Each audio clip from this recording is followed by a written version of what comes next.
Hello बच्चों, चलिए आज फिर लेके आया हूँ। बड़ा इंटरेस्टिंग क्वेश्चन है ये।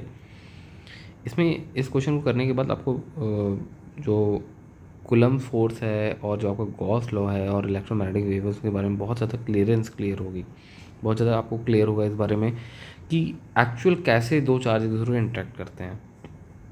ठीक है, इस क्वेश्चन को शुरू करने से पहले मैं आपको एक बात करना चाहूँगा कि जैसे दो मास एक दूसरे को अट्रैक्ट करते हैं बाय द न्यूटन्स लॉ।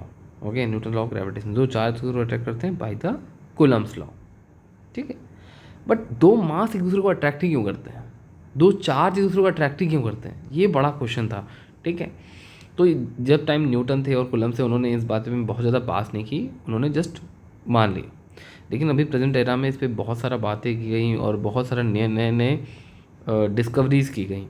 तो इसमें ये बताया गया दो मास एक दूसरे को जो अट्रैक्ट करते हैं उनके बीच में कौन सा फोर्स लगता है। जब दो मास एक दूसरे को अट्रैक्ट करते हैं, ठीक है, एक मास ये है एक मास ये है, जो दो मास एक दूसरे को अट्रैक्ट करते हैं तो उसमें क्या होता है, एक एक्सचेंज पार्टिकल्स होता है, उसको हम लोग बोलते हैं ग्रेविटॉन। आपने सुना होगा गॉड पार्टिकल के बारे में, थोड़ा फोमो रहता है। इसी तरह दो चार्ज दूसरों को अट्रैक्ट करते हैं तो इनके बीच में जो एक्सचेंज पार्टिकल होता है वो होता है फोटॉन। ठीक है, और इस तरीके से समझ सकते हैं कि अगर ये चार्ज फोर्स फील कर रहा है तो कोई ना कोई प्रोड्यूस इलेक्ट्रिक फील्ड कर रहा है। कौन कर रहा है मुझे को पता नहीं, बस कोई ना कोई कर रहा है। तो इलेक्ट्रिक फील्ड यहाँ तक पहुँचा कैसे? इलेक्ट्रोमैग्नेटिक वेव की वजह से पहुँचा। कैसे पहुँचा? इलेक्ट्रोमैग्नेटिक वेव की वजह से पहुँचा। ठीक है, अब इलेक्ट्रोमैग्नेटिक वेव को का स्पीड कितना होता है वैक्यूम में? स्पीड ऑफ लाइट होता है। क्या होता है आपका? स्पीड ऑफ लाइट होता है। स्पीड ऑफ लाइट होता है। तो स्पीड ऑफ लाइट होता है, ठीक है, स्पीड ऑफ लाइट होता है। तो अगर हमने क्यू चार्ज को डिस्प्लेस किया तो जो तो दूसरा चार्ज पी पे है उसको कब पता